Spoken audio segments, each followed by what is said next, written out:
good to have you join me on Global News and Zuma Nigeria. We begin with India tunnel collapse, rescue efforts enter third day. Indonesian leader urges Biden on Gaza crisis. Taiwan says probe into Foxconn political. Peace activist Silva killed in Hamas attacks, and Biden says protect Gaza hospital as tanks approach. Excavators have started drilling with heavy machinery to fix a wide steel pipe that will aid pull out almost 40 Indian workers stuck inside a collapsed Himalayan highway tunnel that caved in 2 days ago in the North Indian state of Uttarakhand. The 4.5 kilometers, 2.7 miles tunnel, which was being built on a national highway as part of a Hindu pilgrimage route, caved in about 5:30 a.m. on Sunday. Devendra Singh Patwal, a disaster management official, said on Tuesday, "We have been supplying food, water and oxygen to the trapped laborers, and the officials are in continuous touch with all of them."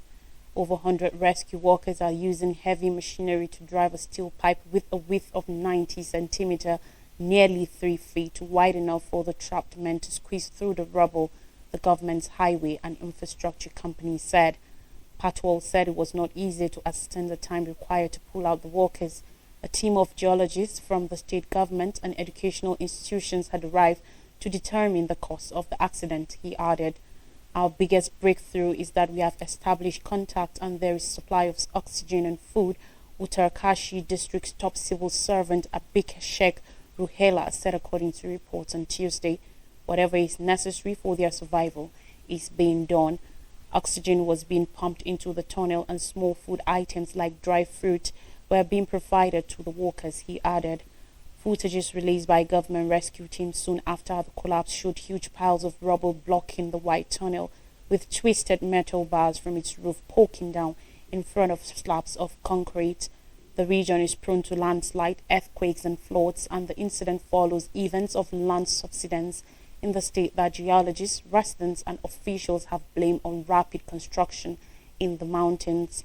The work on the tunnel stretch commenced in 2018 and was initially intended to be completed by July 2022, which has now been delayed to May 2024, an Indian government statement said. The Char Dham pilgrimage route is one of the most ambitious projects of Prime Minister Narendra Modi's government. It aims to connect 4 important Hindu pilgrimage sites of North India through 889 kilometers, 551 miles of the 2-lane road being built for $1.5 billion US. But some work has been halted by local authorities after hundreds of houses were damaged by subsidence along the routes, including in ecologically fragile Uttarakhand. Accidents on large infrastructure projects are common in India. In 2021, at least 200 people, most of them construction workers, were killed after part of a Himalayan glacier broke away, causing flash floods in Uttarakhand, in a disaster that experts partly blamed on excessive development. Now, Indonesian President Joko Widodo has pushed his United States counterpart Joe Biden to do more to end atrocities in Gaza and assist bring an end to hostilities. On Monday, the two leaders' talks were overshadowed by the month-long Israel-Hamas war, in which the U.S. has given Israel its full support. Widodo, who is popularly known as Jokowi, attended a joint summit of Arab and Muslim leaders in Riyadh at the weekend, which condemned Israel and called for a ceasefire. Indonesia is the world's most populous Muslim country and has seen large protests in support of the Palestinians, as well as a boycott of businesses seen as linked to Israel. Violence erupted on October 7th after the armed group Hamas, which controls Gaza, launched a surprise assault on Israel, killing about 1,200 people and taking more than 200 captive. In response, Israel imposed a total blockade on Gaza and has been bombarding the Gaza Strip ever since, killing at least 11,000 Palestinians. U.S. officials have said Biden is keen for Indonesia to play a larger role in the Middle East, which could include the ceasefire issue, but also long-term goals such as two-state solution after the war and rebuilding Gaza. While Washington has thrown its full support behind Israel, it has more recently begun calling for more restraint and pauses in the fighting that will allow the delivery of humanitarian aid or the release of the captives held by Hamas. The Jokowi-Biden meeting comes ahead of talks between Biden and Chinese President Xi Jinping, as well as a key summit of leaders from APEC, Asia Pacific Economic Cooperation, which is taking place in San Francisco. China and Indonesia are both members of APEC. The U.S. aims to upgrade cooperation with Indonesia to a so-called comprehensive strategic partnership at the highest diplomatic level as it deepens alliances in the Asia-Pacific region. Biden unveiled a similar upgrade to ties with Vietnam on a visit to Hanoi in September. A Chinese tax probe into Taiwan tech giant Foxconn is political as its billionaire founder Terry Gou is running for president of the democratically ruled island. Taipei's national security chief has said. Gou, who gave up Foxconn's management reins 4 years ago, launched his presidential bid in August as an independent candidate in Taiwan's January polls. According to reports last month, Foxconn, one of the world's largest contract producers of electronics and a key supplier for Apple's iPhones, was under a normal and legitimate investigation for tax and land issues by mainland authorities. Chinese authorities have not confirmed the probe, and Foxconn has said it will cooperate on operations concerned while urging confidence in the company. Taiwan's National Security Council had said on Monday there was a political aspect to the Foxconn probe, as election analysts have predicted that Gou's entry into the race could split the opposition vote. They certainly don't want Terry Gou to run, Wellington Koo, whose department falls on the president's side in Wen, said, according to reports. Based on our observations, China does not want Terry to split votes within pro-Beijing camp, he added. When Gou entered the race, some critics alleged his relationship with Beijing was a cozy one given Foxconn's numerous mainland factories, but he said he had never been under the control of the Chinese Communist Party. Taiwan is claimed by Beijing, which dislikes the Democratic Progressive Party's government on the side, as she has said the island does not belong to China. Koo added that Foxconn has also been looking to diversify its supply chain lines away from China, which could also be a factor in prompting an investigation from Chinese authorities. If all assembly lines are moved out under the request of major U.S. brands, the harm to China will be significant, he said. His comments echoed others made by Taiwan's top officials, including Deputy Premier Chen Wen-sun, who said Taiwanese businesses in China should not be subjected to political interference. Foxconn is China's largest private sector employer with more than 1 million workers nationwide, but the country's strict COVID-19 policies, as well as a bout of industrial unrest and ongoing diplomatic tensions with the United States, have hurt production. In May, it bought a huge tract of land on the outskirts of Indian tech hub Bengaluru and has since announced plans to expand its India operations. Analysts say Gou has a slim chance of winning, with DPP candidate Vice President Lai Ching-te currently in the lead. Now, on Israel-Gaza conflict, the Canadian-Israeli peace activist Vivian Sylvia, who went missing during Hamas October 7th attacks on Israel, has been confirmed dead, her family have told, according to report. Silva, 74, was killed in the Palestinian armed group's initial attacks on southern Israeli communities. Silva's son, Yonatan Zegen, said, according to reports on Monday.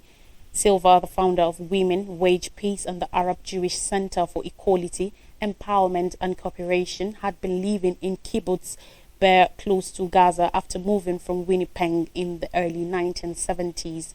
In an article earlier this month, the Washington Post described Silva as having spent her entire adult life denouncing Israel's treatment of Palestinians, lobbying for diplomatic solutions to the conflict, ferrying children from Gaza to Israeli hospitals. Melanie Joly, Canadian Foreign Minister, described Silva as a proud Israeli Canadian and lifelong advocate for peace. John Lydon, the executive director of the Washington, D.C.-based Alliance for Middle East Peace, said Silva had wanted Gaza to be free and at peace. The Jewish Federation of Winnipeg said it was devastated to learn of Silva's death. Hamas killed more than 1,200 people, mostly civilians, and took about 240 others captive during the worst attack on Israel in decades, according to Israeli officials. On Monday, Qassam Brigade's Hamas military wing said the armed group was prepared to release up to 70 women and children held in Gaza in return for a 5-day truce, but that Israel was procrastinating and evading on the terms of the deal. Still on Israel-Gaza war, Joe Biden, United States President, has said that Gaza's largest hospital must be protected as Israeli tanks surround the facility with hundreds of patients and staff trapped inside. Speaking at the White House on Monday, Biden said he hoped to see Israel take less intrusive action at Al-Shifa Hospital, which medical staff say has been repeatedly targeted by Israeli bombing and snipers.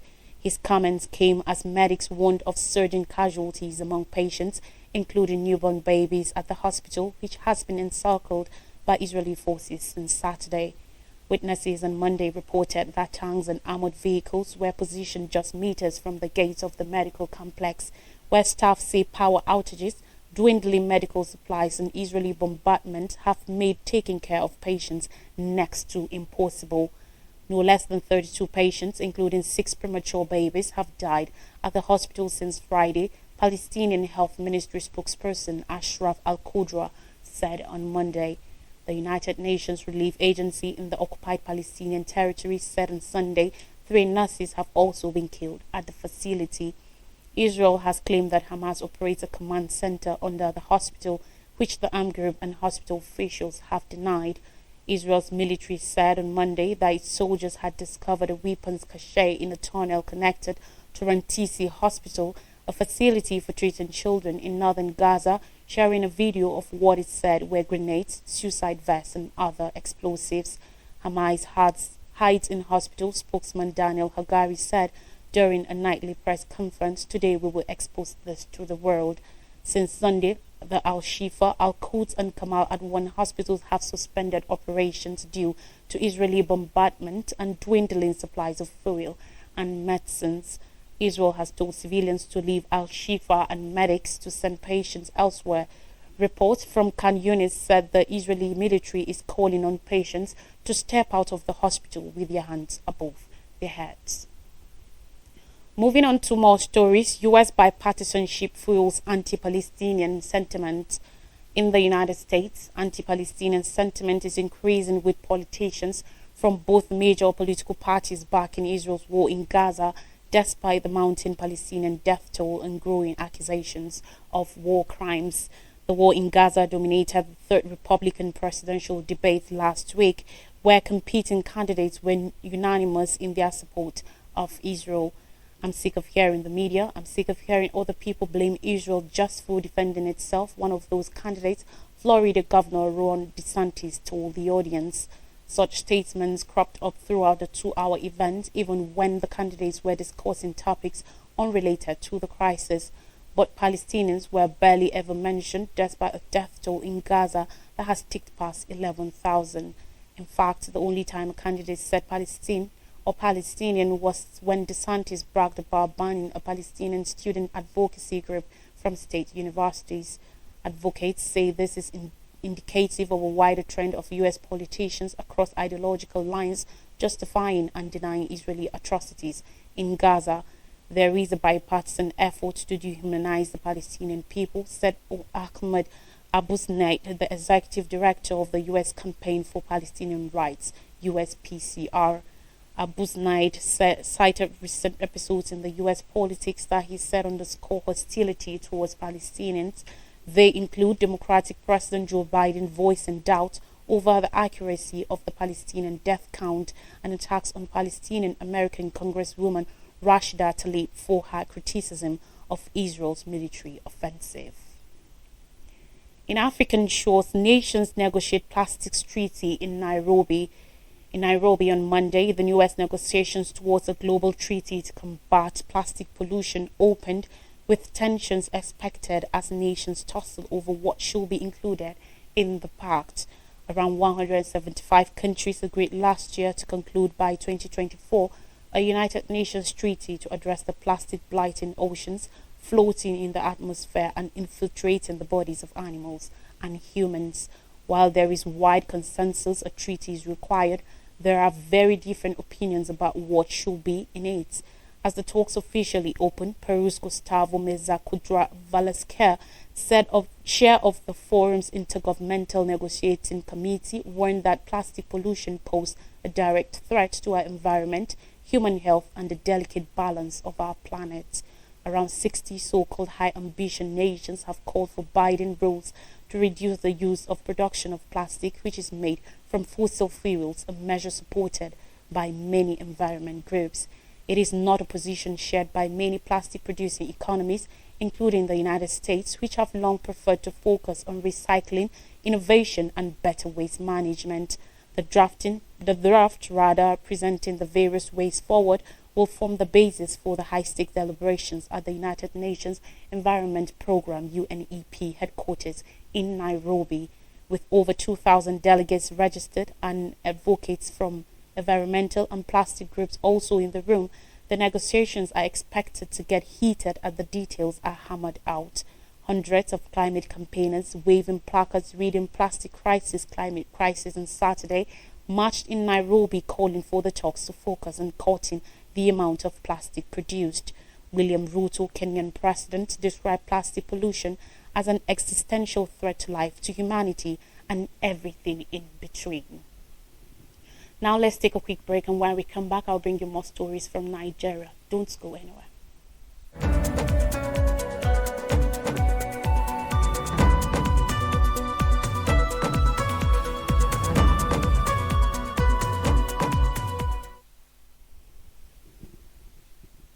Welcome back. Stories from Nigeria says Labour starts strike despite court order. In spite of court order preventing the organized labour from embarking on any form of strike, the Nigeria Labour Congress (NLC) and the Trade Union Congress of Nigeria (TUC) have decided to proceed with their planned nationwide strike today. The decision came at the end of the joint National Executive Council (NEC) meeting of the NLC and TUC in Abuja yesterday. Both labour centres last week issued a final notice to all affiliates and state councils to prepare for a total nationwide shutdown following unmet demands in the aftermath of the assault on the NLC National President, Comrade Joe Ajaero, in Imo State.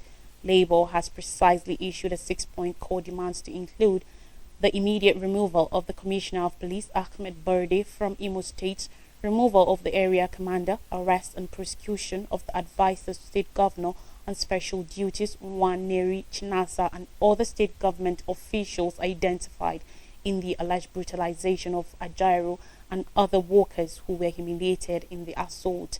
The Labour leaders also demanded a quick, independent and thorough professional medical examination of Ajaero in the light of the physical and psychological injuries inflicted on him. They also resolved that other workers and journalists subjected to the alleged inhumane treatment by the police and the Hope Uzodimma's goons be treated by the state, and that all the properties lost be restored immediately.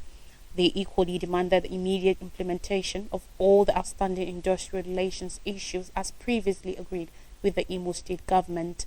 Comrade Ajaero was assaulted in Owerri, the Imo State capital, last week when he led a labour march in the state to demand that the state government comply with certain welfare issues concerning workers in the state.